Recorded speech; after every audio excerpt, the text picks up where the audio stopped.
Thank you so much for clicking on the link to watch this video. So this video is all about how do I face my fears? How do I say yes to that thing that terrifies me and actually do it successfully? Because it's one thing to go face your fears, but how do you do it successfully? Because none of us want to face our fears and then feel like a failure. None of us want to face our fears and feel like our anxieties and all of the things that are within us and our mindset are getting in the way of us actually being successful to that thing that we said yes to.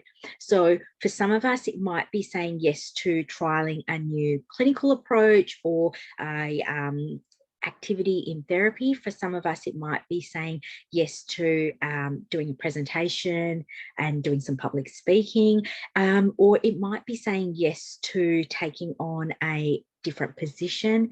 So it's going to seem like it's going to be different for everybody, and that's okay. But I think the key aspects are still the same. So I'm going to share a story with you about what has happened to me and how I got through from saying yes, but it was a terrified yes, to actually feeling quite confident and empowered and excited by the time I actually had to do the thing that I said yes to. So I got asked by SPA, so I got asked by Speech Pathology Australia to present or to be a guest speaker, so not to present, but to be a guest speaker for a collaboration with the ethics arm about supervision and what responsive supervision and partnerships in supervision looks like. So basically this email just landed in my inbox and I read the email and I took a breath and I went, no, I can't do it. That's just, it's not in me to do. And then I went, well, supervision and mentoring and coaching and empowering speeches is everything that I'm about. So I have to say yes to this, despite all my fears and anxieties. And I thought to myself, well, you know, out of all the forums that I would probably be the most comfortable in eventually is doing a live on Zoom or Instagram or whatever.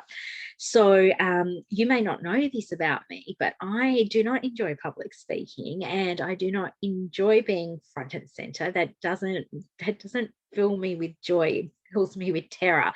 So what I did do was I read it and I thought, I've got to do it. I've got to do it because this message is really important. It's not about me, it's about the message, and this is something that I need to do. Now for you, in a similar sort of situation, it might not be about the message, but it might just be something that you have to do. So I said yes. And then I walked out of this room and Paul was in the living room, and I walked out and I said to Paul what I had just said yes to. And then I finished that information with, I'm so terrified, all I want to do is I just want to hide under a table. Like I just want to be covered and I want to disappear. Like that's how much terror I felt. And I use the word terrified because it really did terrify me. It wasn't just something that made me anxious. It terrified me because I was going to have to speak about a topic and I didn't understand why they'd picked me. And it was live, and the huge number of things could go wrong. Yeah, I was really scared about it. So what did I do then to get to where I needed to be? So what I did was I said yes, and then I actually thought about the person that I need to be in order to be able to do this thing well. What qualities do I need to develop? What mindset do I need to have? What are the actual things that I need to do? So what do I need to get information on? How do I prepare for it? But more than that, what does my mindset need to be like? What do I need to be able to call these emotions? Because being terrified and calling it terror is not going to move me in the right direction. So what I decided was that I actually wanted to be really confident about it. I wanted to come across not just confidently, but I wanted to empower. I wanted everyone to feel really positive about this topic. I wanted everyone to walk away feeling empowered and feeling positive and feeling like, hey, this is something that I might want for me now. And so I wrote down those feelings, and then I thought to myself, okay, now, so that's the second thing. The second part is literally writing down all of the bits. So not just what you need to do to prepare, but where does your mindset need to be? What are the conversations that you need to be having with yourself? How is it that you are going to prove to yourself that you can do this thing? So my big one was confidence, and the second one was about empowerment, empowering myself and empowering the audience. And so then what I did was I chipped away at it. So in terms of my confidence, I started, so this was a 6-week process. I started looking for things that happened in my everyday life that proved that I was on the right track, that I know, like I know what I'm doing as a therapist, that I am getting results as a therapist, because that's where my confidence comes from, is feeling not that I know it all, but feeling that the things that I can do well. So I looked for evidence of that, and I started taking, so if families were, because I speak to all my families on WhatsApp, if they were messaging me about the wins that their children were getting because of the strategies that I had suggested to them, I took photos of that and put it into album of proof. This is proof of these skills that I have. If I got an email, I would save that in a folder. And it was just this constant looking. It was actually actively finding confirmations that I am on the right track, that I have the skills, that I am able to do this. So that was a big one, because confidence breeds confidence breeds confidence. And usually what would normally happen is these messages would come through and I'd be like, that's awesome. And I celebrate for the family, but I don't celebrate it for myself. But this time I felt like I really needed to, because I really needed to build my confidence levels.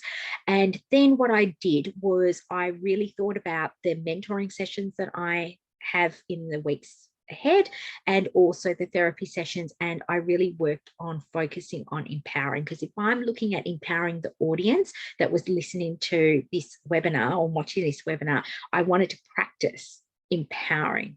So I did.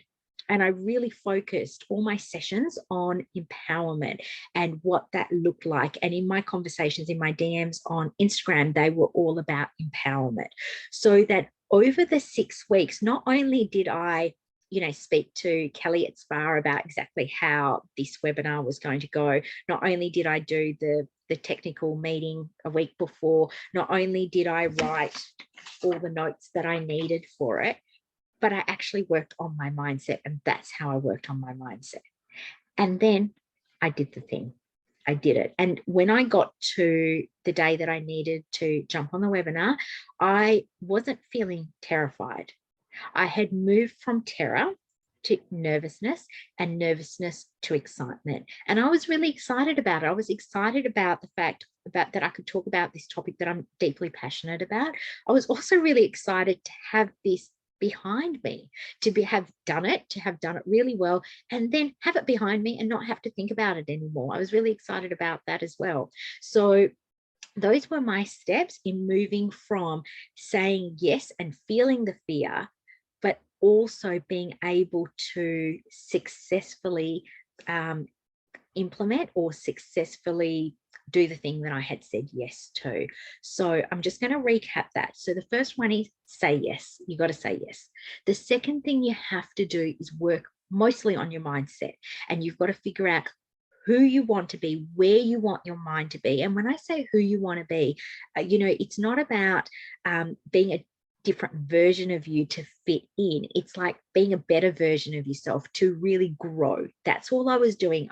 I'm this person. I just grew in my confidence. I'm this person. I just grew in my ability to empower. So figure out what you need to grow in, and then do things actively to ensure that you are growing in those skills in the time frame that you have for that growth.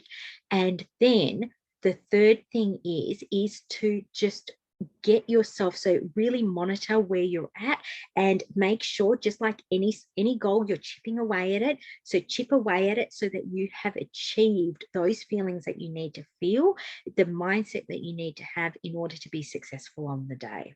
So those are my tips on how to go from fear to excitement, fear to success. I hope that you found it useful.